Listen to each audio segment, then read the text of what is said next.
I've been a solo hiker for approximately 6 years, and my comfort level in the wilderness has grown to the point where I no longer feel the need to stick to marked trails. This confidence, I believe, is what ultimately led me into the predicament I'm about to describe. It took place last October in the Monongahela National Forest in West Virginia. I had driven up from Virginia for a long weekend, intending to explore some of the more secluded areas that rarely saw much foot traffic. The weather was ideal, probably in the mid-50s, overcast but dry. I was genuinely looking forward to experiencing some true solitude. About 4 hours into my hike, I encountered what I can only describe as a gorge. It wasn't a grand canyon, but it was certainly deep, perhaps 30 or 40 feet down to a rocky stream bed. A fall wouldn't have been fatal, but it would have guaranteed broken bones. The sheer walls, composed of loose shale and overhangs, looked utterly impassable. Spanning this chasm was a massive fallen oak tree, wedged at a slight angle between the two banks. Its trunk was thick, and the bark had been worn smooth, presumably by weather and the passage of other hikers. After a brief inspection, I concluded it seemed sturdy enough for me to cross. I proceeded carefully, concentrating on maintaining my balance. Once safely on the other side, I realized I'd gotten a significant adrenaline rush from the precarious crossing. It was then that I heard a rhythmic thunking sound behind me. I turned to see a man on the opposite side of the gorge, perhaps 10 feet from where the tree met the bank. He appeared to be in his 50s, dressed in a tattered camouflage jacket and aged jeans, sporting a scraggly beard that gave him the look of a stereotypical lumberjack. It took me a moment to register the object in his hands, a full-sized axe. Perhaps he truly was a lumberjack, but my mind was reeling from the shock of the sight. He walked directly to the base of the tree and began swinging his axe at it. I shouted, demanding to know what he was doing, but he didn't even glance up, continuing his deliberate swings. To my horror, one strike landed deeper than the others, and the tree subtly shifted. I yelled louder, telling him to stop and explaining that I had just used that very tree to cross. It suddenly dawned on me that he likely already knew this and was trying to maroon me. He showed no sign of stopping, so I resorted to increasingly abusive language, hurling nonsensical insults his way. Finally, I shouted that I would need to cross back. It was then that he looked up at me and, with chilling nonchalance, said, "That's not my problem." His casual tone inexplicably infuriated me. I admit, I lost some composure. I began screaming at him, uttering some truly vile things. In retrospect, this was probably not the smartest decision. While I can't recall the precise words, something I said must have struck a nerve, because he abruptly stopped swinging the axe. He actually set it down before taking a few steps closer to the edge. From this closer vantage point, I could see his face more clearly, and it was disquieting. His eyes were sunken and dark, almost as if the skin around them was similarly discolored. He leaned over the edge and delivered a line I'll never forget. "I know these woods a lot better than you do." The way he uttered it wasn't threatening, but rather imbued with a certain conviction, as if stating an indisputable fact. We stared at each other for what felt like an eternity. Then he picked up his axe, turned, and disappeared into the trees. I didn't say anything. There was nothing left to say. I stood there trying to process the encounter. The tree was still in place, but I could tell it was no longer stable. The edge on his side was splintered and cracked. My immediate instinct was to cross back, but there was no way I would trust my weight to that tree now. I pulled out my phone, only to find 0 service. I decided to cut my hike short. I was angry, yes, but also genuinely terrified. I believe anyone in my position would have felt the same. There was something profoundly unsettling about the encounter that I couldn't articulate. I started walking downstream, hoping to find an alternative crossing which would also lead me back in the direction I'd come from, but I was gravely mistaken. I walked for what felt like an hour, and the gorge only deepened. I was fairly certain the gap was widening too. I kept expecting to find a suitable crossing point, but every turn revealed more impassable terrain. To compound my woes, the sun was beginning to set. Panic started to set in. It was getting dark, and I was miles from my car, heading in the wrong direction. I began seriously contemplating the insane option of climbing down into the gorge and back out. Just then, I stumbled upon what looked like a campsite.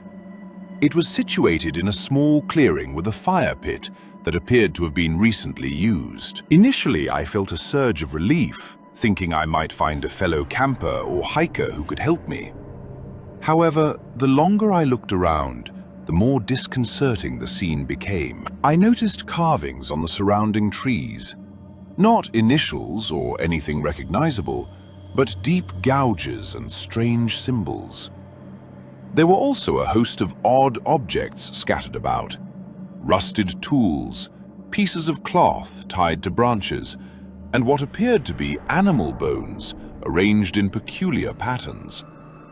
It was profoundly unsettling. As soon as I saw these things, I practically sprinted away. I was twice as scared as I had been 2 minutes prior, which was saying something. And then, as if things couldn't get any worse, I started hearing sounds behind me, stalking. Footsteps, or something akin to footsteps. Every time I spun around, however, everything went silent. I began to suspect some kind of predator was tracking me. I quickened my pace, hoping whatever was behind me would lose interest. But no, if anything, the sounds grew louder and, frankly, closer. What happened next is still the most terrifying experience of my life. As I heard the next sound, I glanced over my shoulder for what must have been the 20th time and caught a glimpse of someone ducking behind a tree.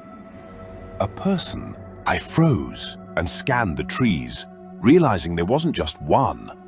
Another figure was further to the left. They had fanned out. I was being herded. I don't know what made me realize they had given up on hiding, but suddenly I could hear them moving more openly. I saw what looked like a pipe or a club in one of their hands. That was it. I just started running, knowing I couldn't pretend ignorance any longer. The exact thing I dreaded happened. They started chasing after me, no longer concerned with stealth. I can't explain how terrifying it was. I didn't even know what they wanted. I was deep in the woods, lost, and the sun had almost set. I truly felt like I was in a life or death situation, which is probably why I was able to run so fast for so long.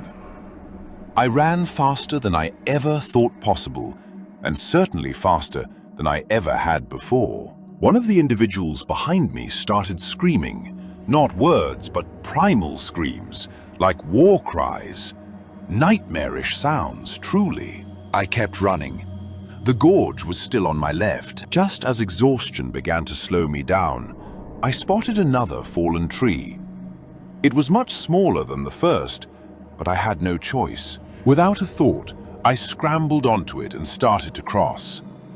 I didn't even have time to check its stability. Thinking about it now, I was betting my entire life on that tree. The tension was immense, and I was so tired that I honestly thought I would slip and fall. But it held, and I made it across. As soon as I reached the other side, I turned around. There were actually 3 figures following me, and they all looked like carbon copies of the first man who had stranded me. They were filthy, and one of them was indeed carrying a pipe. I watched as the first one placed his hand on the tree, as if to cross, then stepped back down. The 3 of them stared at me menacingly, and for some reason, I found myself paralyzed. Then one of them told me to get the hell out of there, and that I had gotten lucky. That was all I needed to hear. I turned and did exactly as they commanded.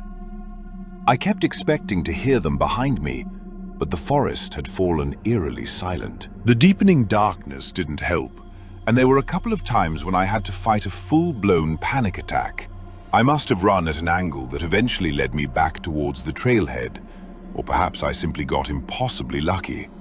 But I did eventually find it. I reported what I could after driving home, but I knew there was nothing anyone could or would do. It's been months now. I still hike, but honestly, it's not as enjoyable anymore. I truly hope I start to enjoy it again, because hiking used to be my absolute favorite thing, and now I can't even experience it without reliving that encounter. It was just so unsettling. That first man with the axe especially. The way he looked at me when he spoke, as if he knew exactly what was about to happen to me. He probably did. In fact, he had probably orchestrated the entire thing. It terrifies me to think I might have lost my life that day in the woods. This all happened 3 years ago. I know many people tend to embellish details, but I see no need for that. So, I'm simply going to relate exactly what transpired. I was hiking through a remote section of forest in northern Minnesota, far off any marked trails. I've always preferred it that way. The authentic wilderness, not the sanitized version found on popular trails with their wooden markers and worn paths. Just me and the woods, precisely as it should be. I'd been exploring for approximately 4 hours when I realized I was disoriented. This sometimes occurs when venturing off-trail, but typically I can quickly regain my bearings. This instance, however, was different. Nothing appeared familiar. The sun was still high enough that immediate danger wasn't a concern, but the unsettling sensation of being lost was already gnawing at my stomach. I tried to remain composed and continued walking, assuring myself I'd soon spot something recognizable. Instead, I began to detect a rustling sound behind me. The last thing one would wish to hear in my predicament, the rustling wasn't constant. It occurred every 30 seconds or so, as if something was mirroring my pace. I'd halt, and it would cease. I'd resume walking, and there it was again. I kept telling myself it was likely a deer, but I'd hiked often enough to know that deer don't trail people in such a manner. I pressed on, though by then I was fairly certain something was stalking me. Then, all at once, the rustling escalated into movement all around me. It was a worst-case scenario. By the time I grasped what was happening, it was too late. I was encircled on all sides by a pack of wolves. 6 or 7, I'd estimate. Some were snarling, while others simply stared. But it was abundantly clear to me that I was perceived as prey. I wasn't going to surrender without a fight. Although I had my knife drawn, and despite knowing the odds were stacked against me, I remember thinking, this is it. This is genuinely how I'm going to die.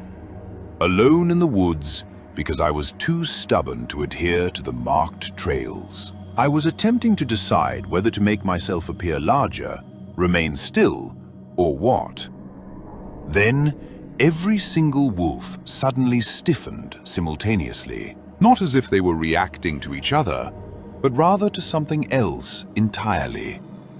Their ears perked up, and they all gazed in the same direction, somewhere over my shoulder. And then they simply scattered. Scattered as in a full-on sprint in the opposite direction from where they'd been looking, almost as if they were the ones being hunted. That's when genuine fear began to set in. Until that point, it had been merely an intense adrenaline rush, which made sense given the life or death situation I believed I was in. But once I was alone again, I started feeling a profound unease. The first thing I noticed after the wolves scurried away was the profound silence of the woods. No wind, no birds, no small creatures, nothing. It was as if someone had flicked a switch. It was still daylight, but things felt a little dimmer, similar to how one's vision blurs when intoxicated or just before fainting. But the worst part, by far, was the reason the wolves had fled in the first place. I mean, they had been terrified of something. That much was obvious. But whatever could have frightened away an entire wolf pack from a distance, I couldn't fathom. I needed to keep moving, but I felt deeply unsettled, even in the daylight. I briefly considered following the wolves, but I was quite certain I'd been heading in the correct direction initially, so I was at a crossroads. Follow the wolves, only to potentially be encircled again and become even more lost. Or continue in the right direction and possibly encounter whatever it was that had scared them off. An impossible choice. I ultimately decided to continue walking in the direction I believed would lead me out of the woods, which meant heading towards whatever it was that had alarmed the wolves. My reasoning was that I could waste an hour walking the way the wolves had come from, only to turn around anyway and have to walk back in the dark. Or just grit my teeth and walk that way while I still had daylight. So that's what I did. Perhaps 20 minutes later, I saw what appeared to be a clearing ahead. For a second, I thought it might have been a campsite. I could discern what looked like a fire ring, but as I drew closer, I realized it was wrong. Completely wrong. There were symbols carved into the trees surrounding the clearing, not initials or trail markers. These were deliberate, deep cuts, forming patterns I didn't recognize. It gets worse, though. Objects were hanging from the branches on what appeared to be leather cords. Some resembled bones, small ones, perhaps from birds or rodents. Others were metal, rusted and twisted into shapes that were distressing to behold. The fire pit in the center wasn't just a ring of stones. The stones were delicately stacked, one on top of another, like intricate structures. There was strange material in the fire pit too. Pieces of cloth, what appeared to be jewelry, and other objects I couldn't truly identify. But here's what truly unnerved me: the smoke.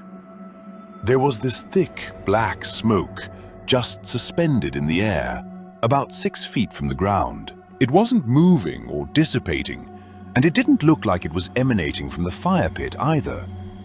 It was simply there. I genuinely wish I could say it was just residual smoke from the fire pit.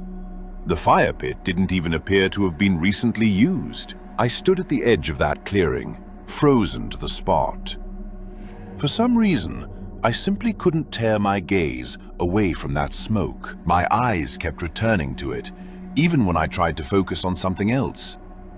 I truly have difficulty describing the feeling, but it felt like I was looking through a window at something, rather than actually being there. Like I was standing in my kitchen window looking out into the backyard, instead of actually being in the backyard. I don't really know what that means, but that's what it felt like. There was this sensation building in my chest, like grief and terror mixed together. But for some reason, that hadn't happened yet. It was almost as if my body was mourning something in advance. I've never experienced anything like it before or since.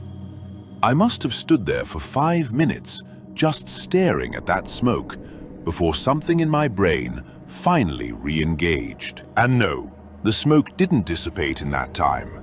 It just remained there. I finally mustered the strength to turn around and run. I didn't walk or jog. I literally ran. I was overwhelmed with fear. I didn't know what I was running from, but there was this gut feeling that told me I needed to get out of the woods. My memory becomes somewhat hazy after that. I think it's because of how terrified I was. So scared that my instincts took over. But part of me believes the reason my memory faded was somehow connected to whatever the hell was in the woods. The smoke, or the thing that caused the smoke, or something else entirely. I don't know. The next thing I remember is it being dark, meaning I must have been in those woods for another good hour or so. I was drenched in sweat and strangely freezing cold at that point, but I was nearly out of the woods. I was approaching my car. I got in and drove off without another thought. And that was that. I never reported what I found. What would I even say? I couldn't find that clearing again if I tried. And that's even if I remembered things clearly, which I didn't. This will forever be one of those experiences that simply lacks an explanation. When I told my dad about what happened, he just said that everyone has that one experience sooner or later. Well, this is mine. And the thing that I still think about from time to time is not how those wolves behaved, how that campsite looked, or even that impossible smoke that just hung in the air. It's the memory loss. From all the research I've done, terrifying moments are remembered better, not worse. So I have no choice but to conclude that everything that happened that day was connected. Back when I was younger, my friends and I loved to go camping. Once we got our licenses at 16, we were out almost every weekend, camping in new spots. Our parents didn't really care, as long as we were able to protect ourselves. For this reason, my dad let us borrow one of his guns. It was a Taurus G2C. This happened when we were 18 and seniors in high school. In February, my girlfriend Megan, my friend Colin, and his girlfriend Anne were going to drive to Arkansas and backpack the Ozarks to look at some natural waterfalls. It was a 9-hour drive from where we lived, so we left early and made it there around 7 p.m. We set up camp at one of the designated sites for the night, since it was late and we were tired. My girlfriend and I were sharing a tent, and Colin and his girlfriend were sharing another. I had the gun in my tent. Nothing happened on the first night. The next morning we woke up, made breakfast, and drove to the start of the trail. We were going to hike to a waterfall, and then go find a place to set up camp. On the hike to the waterfall, Anne kept saying she saw someone standing still and staring at her. But he had been following, and she hadn't seen him move. So we stopped to look, and we saw a man quickly run away. Colin yelled at him to leave, or we'd kick his ass. Mostly probably for show, to impress his girlfriend. We were capable of defending ourselves, though, if needed. We continued the hike and didn't see him again. We eventually made it to the waterfall, and there we had lunch and took pictures. After about 2 hours, we decided to go find a place to camp before it got dark. While we were looking for a place to set up camp, I noticed a freakishly tall, skinny woman staring at us. She had to be at least 6 feet 5 inches. It genuinely freaked me out. I pointed her out, and everyone else got unsettled too. We yelled at her to leave us alone and told her we had a gun. She turned around and walked away. We decided to hike further since we were all creeped out. We had no idea if the two odd individuals were connected somehow. After another hour, we found a nice spot next to a small flowing creek with a relatively deep pool of water. So we decided to get in the water and relax. As we splashed around, we recounted the earlier events, jokingly speculating that our unwelcome visitors were likely intoxicated locals. When the sun began its descent, we decided to exit the water and prepare our evening meal. Our provisions included chicken breasts for grilling, rice and vegetables for boiling, and some potatoes, ensuring we always dined well on our outdoor excursions. While I managed the cooking, Colin erected his tent and assisted me with mine. Once dinner was ready, we ate before indulging in the alcoholic beverages we had brought. Being a heavy smoker then, as I am now, I had packed some cannabis and rolling papers. Our intention was to fully enjoy ourselves, given the considerable investment we had made in this trip. We exchanged stories and burst into laughter, fueled by our inebriated state, reaching a point where Colin tumbled from his chair and lay on the ground in a fit of mirth. This revelry extended late into the night until we eventually retired to our tents. Megan and I were relaxing in our tent when a sudden burst of laughter emanated from outside. Initially, I assumed it was Colin amusing himself at our expense, so I called out, "What's so funny?" Colin's immediate reply, "That wasn't me," sent a chill down my spine and instantly sobered me. I grabbed my firearm, dashed out of the tent, and discharged a few rounds into the air, shouting at the unseen presence to depart or face the consequences. This tactic seemed effective, as I heard hurried footsteps scrambling away. We then moved our tents closer together, agreeing to take turns keeping watch. The following day, we debated cutting our trip short, but ultimately decided against it. Confident that we had deterred our stalker, we resolved to hike to a location nearer the exit for one final night of camping. After breakfast, we dismantled our camp and began our trek back. Along the way, we encountered other hikers and shared our disquieting experience, which also unnerved them. After a brief chat, we continued on our path. During our lunch break, I realized these were the only other people we had encountered, despite the abundance of cars in the parking lot earlier.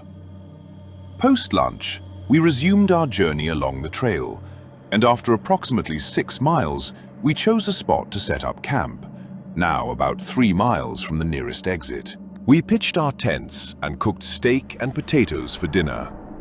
We ate, drank, and smoked once more before retreating to our tents. In the dead of night, I awoke with an urgent need to urinate, so I stepped out of the tent. Driven by paranoia, I ensured I had my gun with me. As I relieved myself, I detected the distinct crunching of leaves nearby. My heart instantly seized. I gripped the gun, finished my business, pulled up my pants, and illuminated my headlamp. The beam revealed the man from the previous day, standing in the distance, brandishing a machete. This time, I could clearly distinguish his features: long, unkempt black hair and a remarkably gaunt physique. I screamed and raised my weapon as he began charging towards me. I discharged every round I had, and I must have struck him somewhere, as I heard him cry out and saw him fall. By this point, Colin, Megan, and Anne were all awake. I instructed them to pack up. We needed to leave immediately. I was hesitant to involve the police, unsure if I could face charges for my actions, and frankly, his life didn't seem worth the trouble. We abandoned the tents due to lack of time, grabbed our bags, and practically sprinted the remaining 3 miles, reaching our cars in under an hour. We climbed in, locked the doors, and decided to sleep in the car for the night, covering the windows to snatch some rest. Upon waking the next morning, we departed without delay, stopping for breakfast at a diner in a small town. We never contacted the authorities, and I remain conflicted about whether we should have. This incident occurred years ago, and no reports about it ever surfaced. Thus, for all I know, those psychopaths are still at large.